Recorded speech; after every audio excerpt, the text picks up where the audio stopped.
dibahas dalam video ini adalah evaluasi kecernaan amonia fermentasi atau amofer tongkol jagung menggunakan berbagai tingkat dekomposer M21 dan urea, studi in vitro. Untuk bahasan yang akan dibahas pada video ini, yang pertama itu adalah latar belakang, kemudian tujuan dan hipotesis penelitian, kemudian variabel yang diamati, lalu kesesuaian rancangan terhadap tujuan, lalu ada kesesuaian materi terhadap rancangan, cara menguji hipotesis penelitian, dan kesimpulan penelitian. Luas lahan jagung di Jawa Tengah yang mencapai 52.805,4 hektar dengan produksi 3,2 juta ton pada tahun 2015 menghasilkan limbah tongkol jagung dalam jumlah besar, namun kualitasnya rendah sebagai pakan ternak. Pengolahan dengan kombinasi amoniasi menggunakan urea dan fermentasi menggunakan M21 dekomposer dapat meningkatkan daya cerna dan kandungan nutrisi tongkol jagung, menjadikannya pakan yang lebih berkualitas sekaligus mendukung pemanfaatan limbah secara berkelanjutan. Tujuan dari penelitian ini adalah untuk mengevaluasi level penambahan dekomposer M21 atau MD dan urea atau U terhadap kecernaan bahan kering atau KBK dan kecernaan bahan organik atau KBO secara in vitro. Penelitian ini mencari tahu kombinasi terbaik antara dekomposer M21 dan urea dalam proses amoniasi fermentasi atau amoper yang dapat meningkatkan kecernaan bahan kering atau KBK dan kecernaan bahan organik atau KBO pada tongkol jagung.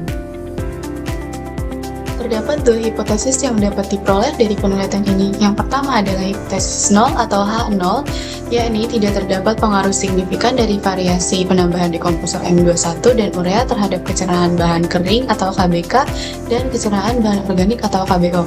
Kemudian hipotesis yang kedua yakni hipotesis alternatif atau H1, yakni terdapat pengaruh signifikan dari variasi penambahan dekomposer M21 dan urea terhadap kecernaan bahan kering atau KBK dan kecernaan bahan organik atau KBO.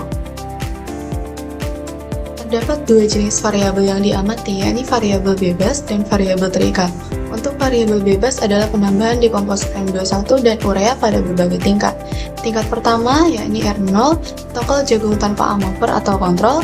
Tingkatan kedua R1, tongkol jagung amoper ditambah 0,04% dekomposer M21 dan urea 3%. Kemudian tingkatan ketiga R2, tongkol jagung amoper ditambah 0,06% dekomposer M21 ditambah 3% urea. Tingkatan keempat R3, tongkol jagung amoper ditambah 0,04% dekomposer M21 ditambah 5% urea. Kemudian tingkatan yang terakhir yakni tingkatan 5 R4, tongkol jagung amoper ditambah 0,06% dekomposer M21 dan ditambah 5% urea. Kemudian untuk variabel terikat adalah kecernaan bahan kering atau KBK dan kecernaan bahan organik atau KBO. Selanjutnya ada kesesuaian rancangan terhadap tujuan. Rancangan yang digunakan dalam penelitian ini adalah rancangan acak lengkap atau RAL. Dan rancangan ini telah sesuai dengan tujuan penelitian, yaitu untuk mengidentifikasi kombinasi terbaik antara dekomposer M21 dan urea dalam proses amofer untuk meningkatkan kecernaan bahan kering atau KBK dan kecernaan bahan organik pada tongkol jagung. RAL merupakan pilihan yang tepat karena rancangan ini dirancang untuk menguji pengaruh beberapa perlakuan dengan sejumlah ulangan sehingga menghasilkan satuan percobaan yang terstruktur. Selain itu, rancangan ini efektif untuk meminimalkan pengaruh faktor luar yang tidak diinginkan, terutama karena kondisi lingkungan percobaan dianggap homogen. Selanjutnya, cara menguji hipotesis penelitian. Pertama, menentukan hipotesis. Yang kedua, tabulasi data. Dan ketiga, uji ANAVA.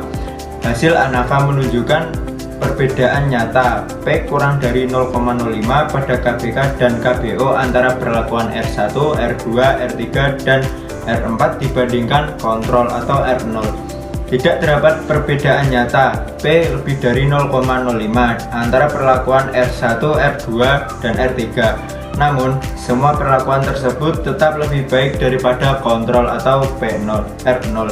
Perlakuan R4 menghasilkan KBK dan KB0 tertinggi dibandingkan semua perlakuan lainnya, menunjukkan pengaruh sangat nyata P kurang dari 0,01 dibandingkan R3. Selanjutnya adalah uji ortogonal kontras. Uji kontras menunjukkan perbedaan yang signifikan antara beberapa pasangan perlakuan. Perlakuan R4, tongkol jagung amofer ditambah dengan 0,06% M21 decomposer dan 5% urea memiliki kecernaan yang significantly lebih tinggi dibandingkan dengan perlakuan R0, R1, dan R3. Kesimpulannya, terdapat perbedaan signifikan, maka H0 ditolak dan H1 diterima. Hal ini menunjukkan bahwa variasi penambahan decomposer M21 dan urea mempengaruhi KBK dan KBO. Untuk selanjutnya adalah kesesuaian materi. Materi yang digunakan dalam penelitian ini sudah sesuai dengan metode rancangan acak lengkap atau RAL. Materi bersifat homogen, yaitu tongkol jagung sebagai bahan utama yang diolah dengan perlakuan berupa penambahan dekomposer M21 dan urea. Perbedaan antara perlakuan terletak pada dosis dekomposer M21, yaitu 0,04% dan 0,06%, serta urea 3% dan 5%. Sementara penempatan perlakuan dilakukan secara acak untuk menghindari bias akibat faktor luar. Di sini saya akan melanjutkan presentasi. Di sini saya akan menjelaskan kesimpulan, yaitu berdasarkan hasil analisis data, penelitian menunjukkan bahwa terdapat pengaruh signifikan dari variasi penetapan dekomposer M21 dan urea pada proses amoniasi, fermentasi atau atmosfer. Terdapat kecernaan bahan kering atau KBK dan kecernaan bahan organik atau KBO tongkol jagung. Dengan demikian, hipotesis alternatif H1 diterima, sementara hipotesis 0H0 ditolak. Perlakuan yang diberikan dalam penelitian ini secara signifikan meningkatkan daya cerna bahan kering sebesar 24,655% dan bahan organik 34.276% pada tongkol jagung yang diolah dengan amoniasi fermentasi menggunakan 0,06% dekomposer M21 dan 5% urea.